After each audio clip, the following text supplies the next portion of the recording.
নমস্কার সবাইকে। আজকে আমি আপনাদের সামনে একটা সোজা আর সরল রেসিপি এনেছি, চিকেন সসেজ। চিকেন সসেজ বানাবার জন্য আমি এখানে চিকেন কিমা নিয়েছি, এটা মিক্সিতে পেস্ট করা আছে। আর আছে chilli flakes, spring onion, garlic, ধনেপাতা, আর আছে গোলমরিচের গুঁড়ো, ভিনিগার আর অরিগানো। এবার এগুলো আমি এর মধ্যে মিক্স করে নেব। প্রথমে দিয়ে দিচ্ছি চিলি ফ্লেক্স, পেঁয়াজ শাক, রসুন কুচি, ধনেপাতা, আর আছে গোলমরিচের গুঁড়ো।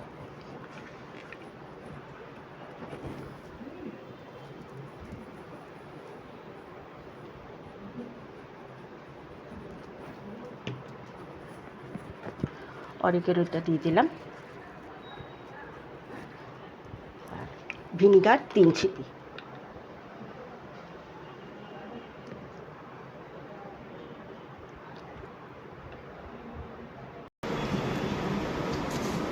নুন দিয়ে দিলাম। এবার এটা ভালো করে মিক্সড করে নিতে হবে। এটা আবার ভালো করে মাখা হয়ে গেছে, এটা আধ ঘন্টা মতো ম্যারিনেট করে রাখতে হবে। ম্যারিনেট হয়ে গেছে চিকেনটা, এর মধ্যে অল্প একটু তেলও মিশিয়ে নেবেন। এবার ফয়েল পেপার নিলাম, অ্যালুমিনিয়াম ফয়েল পেপার নিয়ে চিকেনটা এরকমভাবে নেবেন।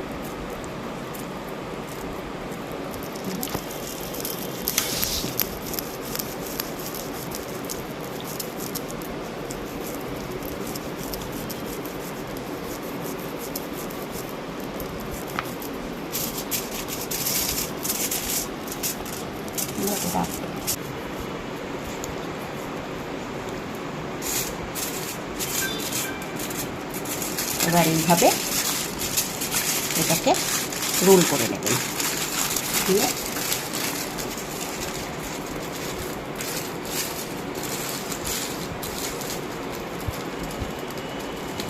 হয়ে গেল।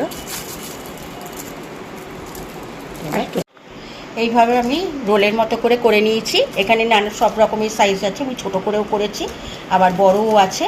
আপনারা আপনাদের যেরকম মনে হবে সেরকমভাবে সাইজের করে নিতে পারেন। কড়াতে জল বসিয়ে দিয়েছি, জলের মধ্যে অল্প তেল আর নুন দিয়ে দেবেন। জলটা গরম হলে একটা একটা করে সসেজ এরকম দিয়ে দেবেন।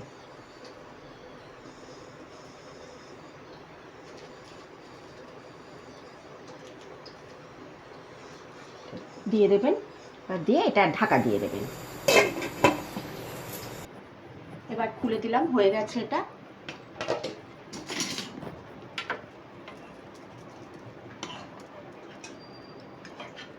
এটা তুলে নিয়ে ঠান্ডা জলের মধ্যে দিয়ে দিতে হবে। আপনারা এর মধ্যে কর্নফ্লাওয়ার, চিজ গ্রেট করে দিতে পারেন, তবে আমি কর্নফ্লাওয়ারটা দিইনি, অ্যাভয়েড করছি।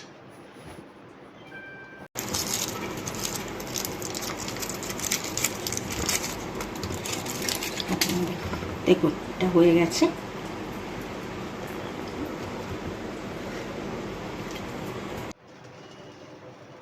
কড়াই তেল দিয়েছি, তেলটা গরম হলে একটা কাঁচা লঙ্কা দিয়ে দিলাম।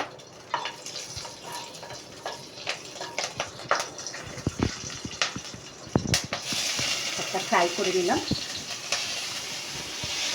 আপনাদের যেমন ইচ্ছে, আপনারা অনেক রকমের রেসিপি আছে, আপনারা যেমন ইচ্ছে করতে পারেন। বয়েলও রাখতে পারেন, আবার এইভাবে ফ্রাইও করে দিতে পারেন। এটা একটু হালকা বাদামি হয়ে গেলে রাখবেন। রেসিপিটা ভালো লাগলে লাইক, শেয়ার অ্যান্ড সাবস্ক্রাইব করে দেবেন।